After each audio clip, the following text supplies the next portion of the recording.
que no debo mirar esto. No siempre me asusto con las películas de terror.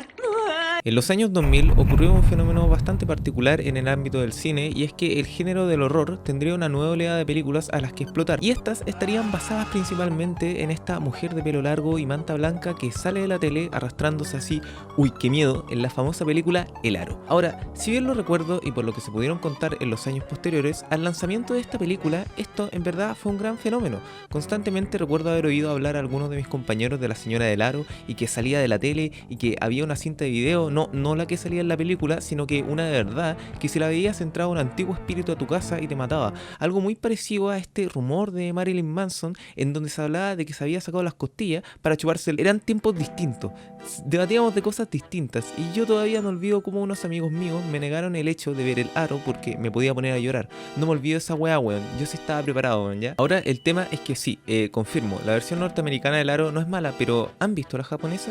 Sí, antes de que se hiciera popular la versión norteamericana, existía la versión japonesa, la cual fue la versión original de un libro escrito por Koji Suzuki. Esta película a su vez sería tomada en cuenta por el cine norteamericano, por el hecho de que fue un pilar fundamental dentro de la fundación de un género en Japón conocido como J-Horror, que incluiría películas como Audition, Ju-On, Kairo, Dark Water, entre otras.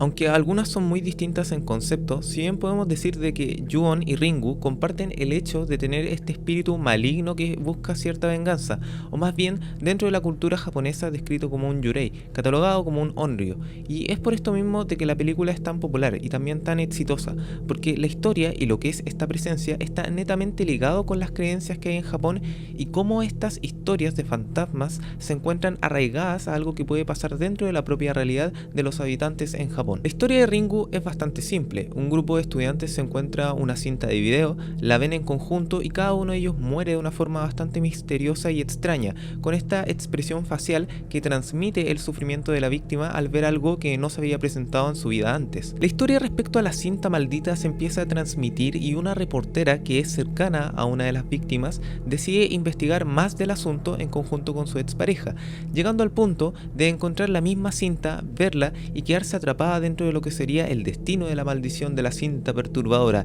teniendo una semana para revertirla de la forma que sea. Ahora, como dije antes, si bien la trama parece simple y podríamos decir que incluso cliché, hay ciertos elementos que la hacen única y la razón por la que la estoy revisando.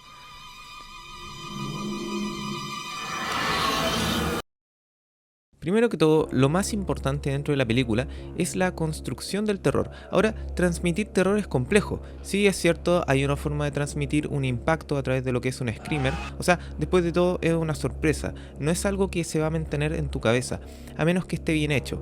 Pero el transmitir algo que quede constante en tu cabeza es lo complejo, y Ringu lo logra mediante un ritmo lento pero eficiente, y que además podemos entender de que es parte del estilo del horror japonés, algo que nunca pudo replicar su versión norteamericana. Un ejemplo de esta construcción del horror, y más bien la tensión y cierta persona, sumaría también la ansiedad, es esta escena en particular. La protagonista le pide a su expareja que le tome una foto. Este lo hace sin chistar, incrédulo tal vez de lo que piensa su compañera de viaje. Luego mira la foto, devuelve la mirada con un tono más serio y la protagonista la toma para darse cuenta de que su rostro se encuentra distorsionado, siendo esta especie de nota irónica respecto a la muerte que le depara y cómo su rostro se verá deformado en el proceso, igual que cada una de las víctimas que vieron la cinta. Pero, ¿no fue suficiente? Pues pongamos otro ejemplo. Comparemos estas dos escenas.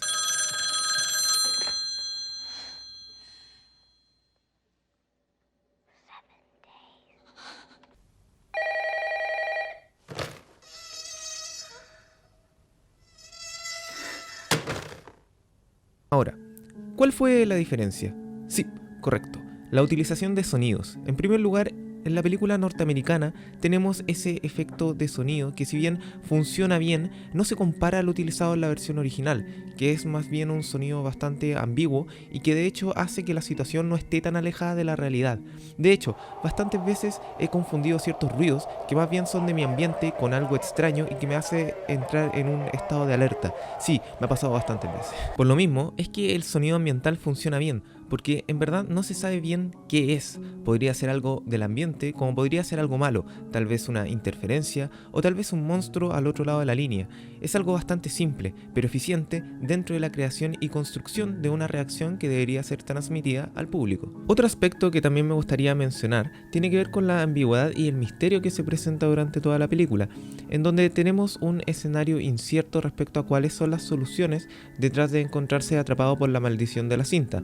Es cierto, se explica el origen de Sadako y el hecho de su venganza, muajaja, pero nunca queda claro el hecho de por qué lo sigue haciendo, independiente de que al final de la cinta se nos hace creer que los protagonistas logran revertir la maldición, lo cual en verdad nos sirve de mucho y más bien la presencia de Sadako se sigue manteniendo y nos deja con este final que no tiene una resolución aparente, lo cual también dista mucho de las películas clásicas del horror que conocemos, en donde los protagonistas logran resolver el problema principal y vencen al antagonista. Aquí es todo lo contrario. Todo esto, como dije antes, suma cierta ambigüedad respecto a ciertos aspectos de la película, y claramente aquí yo podría decir, bueno, es que en verdad la trama no tiene ningún sentido, o sea, el círculo en ningún momento se completa realmente. Por lo tanto, sí, qué director más flojo. Pero en verdad toda esta configuración de elementos funciona para transmitir el miedo, si no solamente vayan a revisitar la línea más citada y conocida de H.P. Lovecraft. La emoción más antigua y más intensa de la humanidad es el miedo, y el más antiguo y más intenso de los miedos es el miedo a lo desconocido. Así es, Albert Einstein, Coelho. Estuve aguantándome esta weá todo. Claramente Lovecraft aplicaría este concepto a su conocido concepto de horror cósmico, pero tal como las historias de Lovecraft, Ringu posee un carácter desconocido. Los protagonistas no se enfrentan a algo que esté bajo su control, y tampoco pueden llegar a entender por qué esta maldición y las propias acciones de Sadako se mantienen, luego de años ocurrido el suceso principal. Como dije también anteriormente, Sadako se convertiría en una imagen fuerte dentro de lo que es la creación del J-Horror, siendo incluso hasta el día de hoy referenciada dentro de los personajes que son simbólicos dentro del género del terror. Bueno, para finalizar quería primero que todo dar las gracias a las personas que últimamente me han estado apoyando. Si les gustó el video háganmelo saber a través de un me gusta o incluso a través de una suscripción para que no se pierdan lo nuevo que viene. Gracias a todos y espero que puedan disfrutar de esta película. Se encuentra en Amazon Prime. Amazon Prime, ¿por qué lo digo mal? Y acuérdense de mí, porque probablemente queden con un sentimiento de soledad y cierta ansiedad cuando lo terminen de ver. ¿Qué están esperando? Vayan a ver este clásico del horror y no olviden que Hiroyuki Sanada aparece en la nueva película de Mortal Kombat, estrenada hace poco y que de hecho todavía no veo. Y me costó un mundo decir Hiroyuki Sanada. Hiroyuki Sanada, un saludo para ti, amigo, ¿ah?